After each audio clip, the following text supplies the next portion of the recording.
Eron raketa bilan Isroil shifoxonasiga zarba berdi. Rossiya va O'zbekiston migratsiyasi masalasini birgalikda hal qiladi. Putin: Eron AQShga ogohlantiruv berdi. Agar aralashsangiz, javobimiz qat'iy bo'ladi. Putin hamma bilan, shu jumladan Zelenskiy bilan ham uchrashishga tayyorligini aytdi. AQSh yaqin kunlarda Eronga zarba berishga tayyorlanmoqda. Bloomberg: AQSh qurollari Eron yerosti yadroviy obyektlarini yo'q qila olmaydi. Amerikalik ekspert: Понял?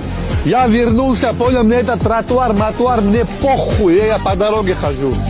Стоять, нахуй, это Virginia, здесь не канает, блядь.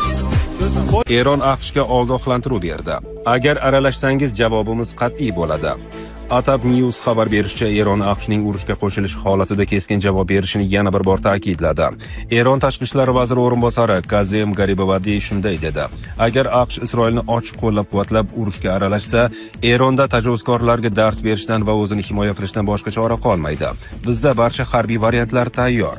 U shuningdek AQShni hech bo'lmaganda neytral qolishga chaqirdi. Uning so'zlariga ko'ra, Eron harbiy rahbariyatining oldida barcha zarur variantlar bor va agar vaziyat talab etsa, kuch ishlatishga ham tayyorlar. Shu bilan birga Guardian manbalariga ko'ra, AQSh prezidenti Donald Tramp Eronga qarshi urushga kirish niyatida, biroq bir shart bilan: Fordo yadroviy obyektini yagona zarba bilan yo'q qilish. Trampning ta'kidlashicha, u faqat 13,6 tonna og'irlikdagi Jibu-57 deb nomlangan ulkan bomba bilan yer ostida joylashgan Fordo kompleksi butunlay yo'q qilinadi degan kafolat bo'lsa, hujumga rozi bo'ladi.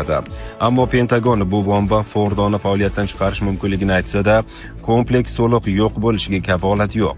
Isroil razvedkasiga ko'ra, yadroviy obyekt 90 metr chuqurlikda joylashgan. Eron raketa bilan Isroil shifoxonasiga zarba berdi. Kecha tongda mullalar rejimi Isroildagi fuqarolik obyektlariga ballistik raketa bilan hujum qildi. Ulardan biri Beer-Sheva shahridagi shifoxonaga to'g'ri keldi. Suratlarda binodan baland qora tutun ko'tarilayotgani aks etgan. Shifoxona vakilining aytishicha, raketa bir nechta hududga jiddiy vayronagarchilik keltirib chiqargan.